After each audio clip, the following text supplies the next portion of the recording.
So if one wants to argue that something which is necessary is impossible, they're basically saying that something isn't. It's a contradiction in terms. So when I say something is impossible, what does that mean? It can't humanly be done.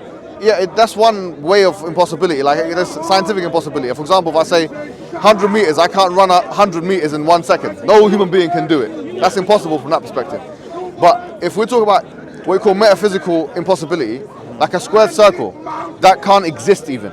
A squared circle, a square can exist, a circle can exist, but a square and a circle together at the same time, both possessing a full square and a full circle, that can't exist. So the category of impossibility is in effect the opposite of the category of necessity. Necessity is the opposite of impossible. It means it has to exist. So if someone says, well, something which is independent or necessary, which is God in this case, cannot exist, it's impossible for something that's necessary to exist. That statement itself is impossible. That's the irony of it. That statement itself is impossible. Do you get it? Yeah. I think any other questions? One more, okay. Yeah, so if our soul causes our thoughts, when we dream, our soul leaves us, right? So, no, it's not. Our souls don't cause our thoughts. Oh, does it not? No. So what causes our thoughts? Because... Well, it could be a myriad of different things. I mean, it could be the soul, that could be one aspect of it, but it's not just the soul. For example, in the Quran, when Allah subhanahu wa ta'ala says, وَلَقَدْ خَلَقْنَا الْإِنسَانَ وَنَعْلَمُ مَا تُوَسْوِسُ بِهِ نَفْسُهُ. We have created the human being and we know what his own self whispers to itself. That's why some people ask, in Ramadan, if the devils are chained up, why is it still that we have bad thoughts? Do you get the question? So if the devils are chained up, and some say, well, the big ones are chained up, the small ones are not, or all that stuff. But the truth is, the reason why we have bad thoughts is because that's our bad. That's the residual effect of our conditioning in this world. It's not just the whispers of the Shaitan, for example, that cause us to have bad thoughts. It's also the whispers of our own self. That's why the Quran says, وَلَقَدْ خَلَقْنَا الْإِنسَانَ. We have created the human being, وَنَعْلَمُ مَا تُوَسْوِسُ بِهِ نَفْسُهُ. And we know what his own self whispers to himself. So there's two kinds of whisperings, the whispering of Shaitan and the whispering of your own self. So whatever's happening in your mind, the bad feeling, the anger, all those things that happen, and you think, why is it happening? It's Ramadan, I'm meant to be fasting, the devils are meant to be chained. That's because that's who you are now. Ramadan's a good time to show what kind of person we actually are, like without the effect of the Shaitan. That's who you are now. You see? But anyway, it's not the case that it's just the soul that causes the thoughts. It can also be the nafs. It can also be the heart. I mean, recently in science they've discovered that the heart has 40,000 neurons.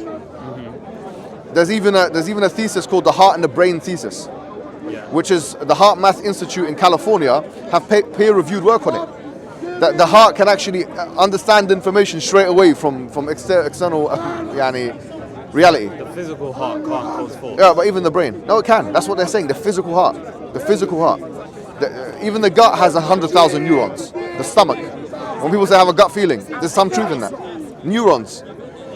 So that's what I'm saying.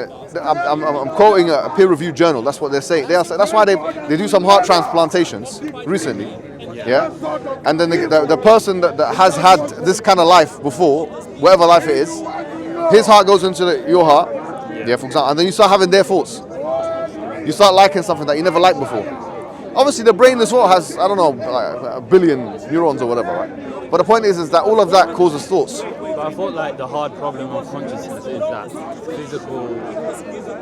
physical material can't cause... Like, not thoughts. It's about consciousness, not thoughts. So what's consciousness? Okay, it's a state of being aware. It's a state of being alive and aware. Consciousness precedes thoughts. But a robot would never be able to have a thought. No, but look, we have to understand what a thought is. If a thought is information that is stored, a robot does have that in fact. If I take a picture now on my phone, that's information that's stored. But what a robot will never be able to do is have a first-person independent thought. A robot, like for example, if I program a robot to say, I love you, if I have a robot and I say like, okay, the robot say now to this person, I love you. Whatever the robot is going through when it says I love you, it's not the same as what the human being will ever go through. That's why, you know, these movies and these, I don't know, like they got like what's that called, Blade Runner or something like that, about the future and the robot and the half robot, half human and all that stuff. Yeah. The truth of the matter is, a robot will always be machinery. It will never be like destroying a robot will never be killing a human being.